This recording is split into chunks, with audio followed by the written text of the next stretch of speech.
Hey, hi Michael, thanks for inviting me back. I was looking at the study you generated used by Bloomberg on the CPF earnings for Singapore. For the CPF earnings for the last 20 years, which was 2.6%, versus the property market, which shows a declining trend. It doesn't look promising for property investors, and it seems like it's better to keep their money in the CPF fund. However, your report was based on the country performance. You need to dive down into specifics. You need to find out what are you buying versus the market trend. Buying a property, you cannot just use emotions to do buying, because there will be a time that you would like to sell, and this investment should have some gain for you, right? So you need to make sure that your investment was a good choice in the start, and in order to do that and to get past that 2.6%, you need a good consultant to actually sit down, work with you on what is available and what is your choice to buy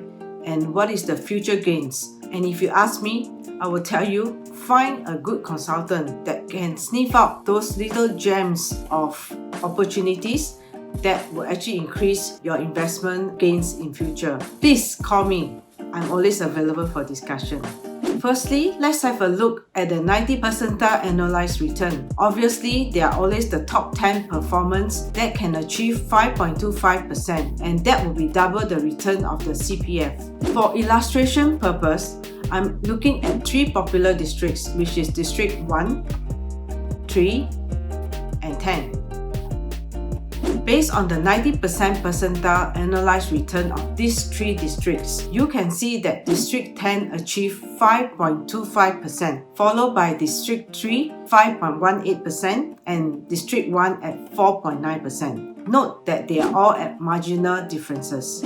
However, there are many factors to consider past beside the annualized return. One of the factors is the future growth potential of these 3 districts. We have chosen District 1. Under the URA master plan, there are big developments for this area. Do you want to be the first movers? Obviously, even in the same district, there are some factors that you need to consider. Again, for illustration purpose, I have selected 3 projects: Marina Bay Suites, Marina Bay Residence, and Marina 1 Residence. All the criteria were based on below factors: within 10 years from TOP, within 500 meters from MRT, 99 leasehold tenure, and all these 3 properties are within 500 meters from each other. Based on this, Marina 1 Residence outperformed the average PSF lower than its peers, even though it is 4 to 7 years newer respectively. Many of my investors ask me,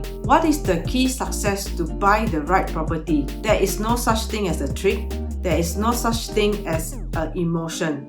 We look at certain factors. It's always the same questions from my buyers. What is the key success factors when buying a home? My buyers will need to know what is the master plan for the location that they are buying. Leverage on the land transport plans for the area. Make sure that the private residential property they buy is the better performer amongst the neighbors. Buy new launch projects so that they can choose the ideal unit. Buy near MRT, the nearer, the better.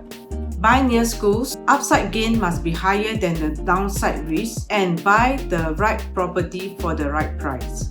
However, at the end of the day, the buyers have their own preference of what they want to buy and why they buy. Some examples are layout, size of unit, preference of location, preference of view, preference of being close to somewhere that they are comfortable with, like staying near parents, close to a certain school, but there is always a best choice amongst the best. So do give me a call and we can walk you through. And I look forward to see you again the next time.